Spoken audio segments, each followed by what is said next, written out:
ഇന്നത്തെ ഏറ്റവും പുതിയ വീഡിയോയിലേക്ക് ഇവർക്കും സ്വാഗതം. രണ്ട് സിനിമകളുടെ ഏറ്റവും പുതിയ റിപ്പോർട്ടുകളാണ് വീഡിയോയിലൂടെ പ്രേക്ഷകരിലേക്ക് എത്തിക്കുന്നത്. ഈ ആഴ്ച തിയേറ്ററുകളിലേക്ക് എത്തുന്ന ഏറ്റവും പുതിയ മമ്മൂട്ടി ചിത്രമാണല്ലോ ടർബോ. മെയ് 23 തിയേറ്ററുകളിലേക്ക് എത്തുന്ന സിനിമയുടെ ഏറ്റവും പുതിയ കേരള വേൾഡ് വൈഡ് ഡീറ്റെയിൽ പ്രൈസിൽ കളക്ഷൻ റിപ്പോർട്ട് ഇപ്പോഴത്തെ പുറത്തു വന്നിരിക്കുകയാണ്. ഇന്ന് രാവിലെയോടെ 1,25,00,000 മുകളിൽ കേരള പ്രൈസിൽ ഗ്രോസിലേക്ക് എത്തപ്പെട്ട ടർബോ എന്ന സിനിമ ഇന്നിപ്പോഴത്തെ വൈകിട്ട് 5 മണിക്ക് പുറത്തു വന്ന റിപ്പോർട്ടുകൾ പ്രകാരം 1,45,00,000 മുകളിലേക്ക് എത്തപ്പെട്ടിരിക്കുകയാണ്. അതേസമയം കേരളത്തിന് പുറത്ത് വിദേശ രാജ്യങ്ങളിൽ 55,00,000 മുകളിലേക്കും സിനിമയുടെ പ്രീസെൽ ഗ്രോസ് എത്തപ്പെട്ടിരിക്കുകയാണ്. അങ്ങനെ വേൾഡ് വൈഡ് പ്രീസെൽ ഗ്രോസ് 2 കോടി രൂപയ്ക്ക് മുകളിലേക്ക് എത്തപ്പെട്ടിരിക്കുകയാണ്. വൈകിട്ട് 5 മണിക്ക് ശേഷം കേരള പ്രീസെൽ ഗ്രോസ് 1,45,00,000 മുകളിലാണെങ്കിൽ ഇപ്പോൾ അത് 1,50,00,000 മുകളിലേക്ക് എത്തപ്പെട്ടിട്ടുണ്ടാകുമെന്ന കാര്യത്തിൽ സംശയമൊന്നും തന്നെ വേണ്ട.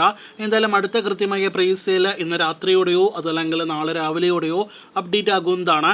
നമുക്ക് കാത്തിരിക്കാം ടർബോയുടെ കേരള പ്രീസെൽ എപ്പോൾ 2 കോടി കടക്കുമെന്ന് അറിയാനായിട്ട്. ചെറിയൊരു ഇടവേളയ്ക്ക് ശേഷം റഹ്മാൻ മലയാളത്തിൽ അഭിനയിക്കുന്ന സിനിമയ്ക്ക് പേരിട്ടിരിക്കുകയാണ്. ഒമർ ലുലുവിന്റെ സംവിധാനത്തിൽ ഇപ്പോൾ ചിത്രീകരണം നടക്കുന്ന സിനിമയ്ക്ക് ബാഡ് ബോയ്സ് എന്നാണ് പേരിട്ടിരിക്കുന്നത്.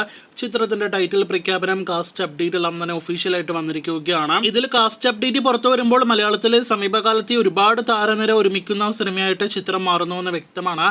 റഹ്മാൻ, ധ്യാൻ ശ്രീനിവാസൻ, സൈജു കുറുപ്പ്, ബാബു ആന്റണി, ബിബിൻ ജോർജ്, ബാല, അജു വർഗീസ്, ഹരിശ്രീ അശോകൻ തുടങ്ങിയ നിരവധി താരനിര ഒരുമിക്കുന്ന സിനിമയുടെ കാസ്റ്റിൽ ഈ പറഞ്ഞ താരങ്ങളല്ലാതെ ഇനിയും താരനിര ഉണ്ട് എന്നാണ് പുറത്തുവരുന്ന വിവരം. ഗസ്റ്റ് കാമിയോ റോളിൽ ദിലീപ് സിനിമയിൽ അഭിനയിച്ചേക്കുമെന്നാണ് കഴിഞ്ഞ ദിവസം പുറത്തു വന്നിരിക്കുന്ന റിപ്പോർട്ട്.